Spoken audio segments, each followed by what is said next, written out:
Hello, welcome back to another You Ask, I Answer. I am on my way to the post office to drop off the X-Men slabs that I sold and people bought on YouTube. So thank you very much for everyone that bought and paid quickly. You know how I am. I ship everything the next day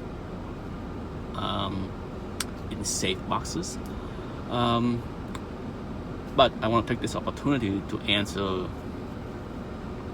the question that I get occasionally whenever I put something for sales on YouTube is occasionally there's always people that are very new that just stumble across my channel or my video and they want to buy something or they want to bid on something, and that's always pose a dilemma for both the buyer and me, because YouTube is not eBay, okay? There's not the same kind of protection for either parties.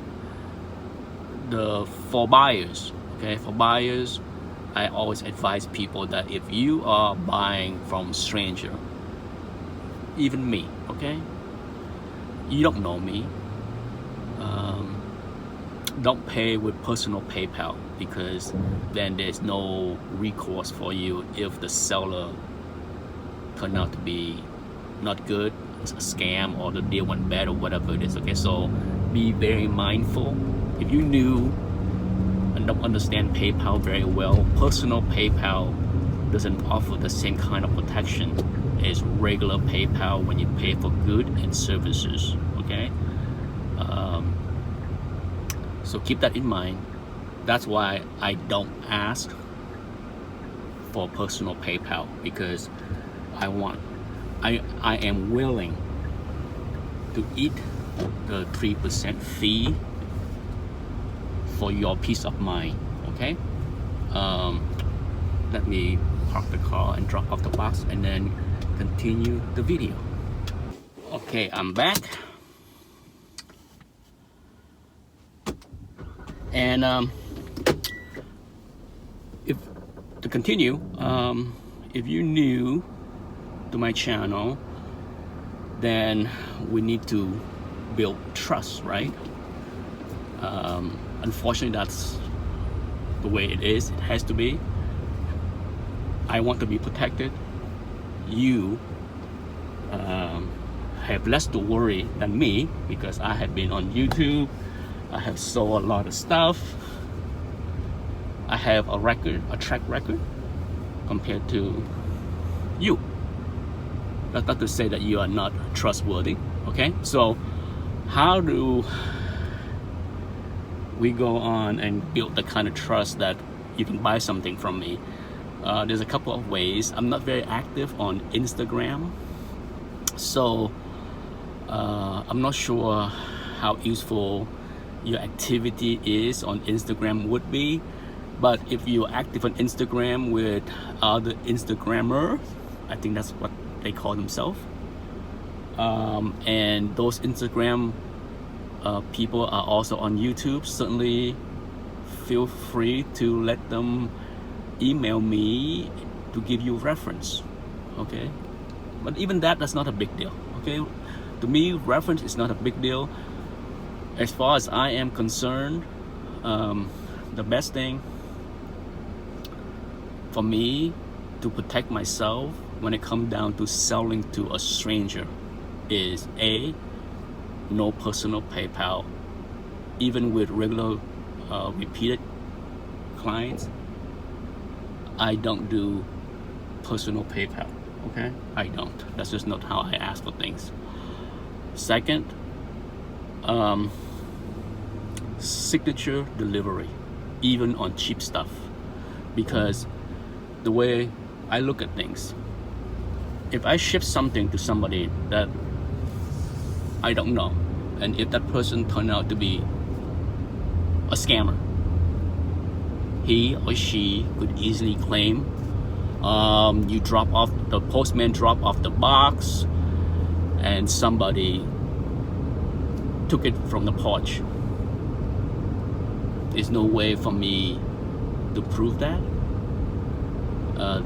certainly if that buyer decide to call the credit card company and dispute the charge, most likely I will be at the loose end. Okay, so for me to make the transaction safe for me to a new buyer, it has to be with signature delivery.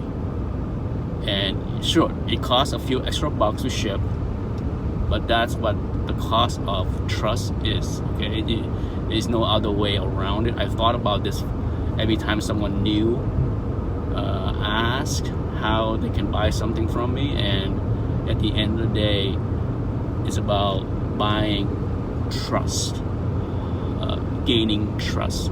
Hopefully the video answers some questions for those that are curious on how they can buy things from me, if they're new to the channel. Now, as far as you gaining my trust from your perspective, feel free to ask everyone that bought stuff from me. You can go to any of my for sale videos and see all the people that post comment that they bought something from me. You can certainly ask them, hey, how's Nick as far as shipping? Did he ship safely? Did he ship quickly? All that stuff. Did he grade raw books accurately? Feel free to ask those people. I don't have a problem. I don't feel insulted. I don't feel slighted if someone that bought raw books from me say, don't buy from him, he sucks at grading. That's fine. They don't have to buy from me again. So when it comes down to selling raw stuff, that's the way it is. Okay, not everyone is going to agree with me, and I get it. That's why I prefer to flip and buy higher value books so that I can spend the money to get a slab and then not have to debate or discuss what is the grade. Okay, so that's just how I do things.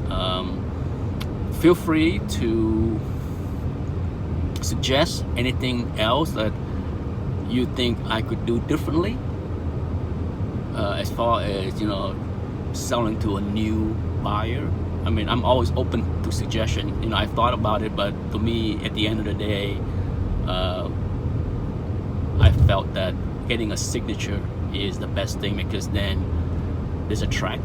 Sure, sending something priority mail, there's a tracking, so that I know it get there. And then if I add signature, then there is no way anyone can claim that the box was stolen or it's not there. And that's it for this you ask, I answer, somewhat of a PSA as well. Thanks for watching. I look forward to doing more sales. I just need to figure out what to sell next. I got all kind of stuff to sell, so trust me, there's no shortage of stuff to sell. The question is what and when. Bye bye.